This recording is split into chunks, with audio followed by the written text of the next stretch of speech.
దేవుడు ఎవరికి ఎక్కువగా ఇస్తాడో ఎక్కువగా ఇచ్చే వాళ్ళ యొద్ద నుండి ఎక్కువ తీసుకోవాలని చూస్తాడట.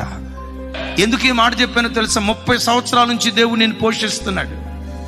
35 సంవత్సరాల నుంచి దేవుడు నిన్ను పోషిస్తున్నాడు. గొప్ప గొప్ప దైవ సేవకుల ద్వారా దేవుడు నీకు వాక్యం వినిపించాడు.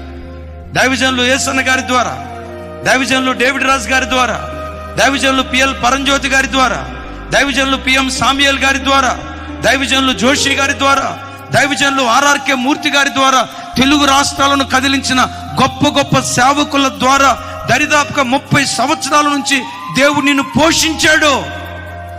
ఎంత పోషించినా నువ్వు గర్విష్టిగా బ్రతికావంటే, ఎంత పోషించిన పవిత్రత లేకుండా నువ్వు జీవించావంటే, ఎంత పోషించిన ప్రజలతో సమాధానంగా బ్రతకుండా నేను ఇలాగే బ్రతుకుతా, నా జీవితం ఇంతే, నేను మారను, వాడే మారాలి, వీడే మారాలని ఇలా నువ్వు బ్రతుకుతూ మాట్లాడుతున్నావంటే తస్మాత్ జాగ్రత్త.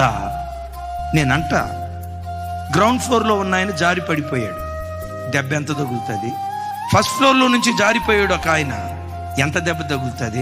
సెకండ్ ఫ్లోర్ నుంచి జారి కింద పడ్డాడు నేల మీద, ఎంత దెబ్బ తగులుతుంది? 7వ అంతస్తులో నుంచి జారి నేల మీద పడ్డాడు, ఆయనకి ఎంత దెబ్బ తగులుతుంది? దెబ్బ కాదు, ప్రాణమే పోతుంది.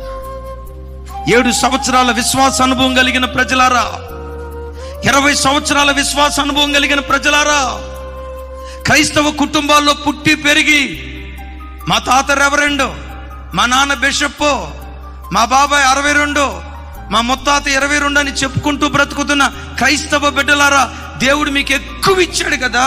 ఎక్కువగా ఇచ్చిన మీ యొద్ద నుండి ఎక్కువ తీసుకోవాలని దేవుడు చూస్తూ ఉన్నాడు. మరెక్కువ పరిశుద్ధత ప్రభువుకు మనం ఇచ్చుదాం గాక.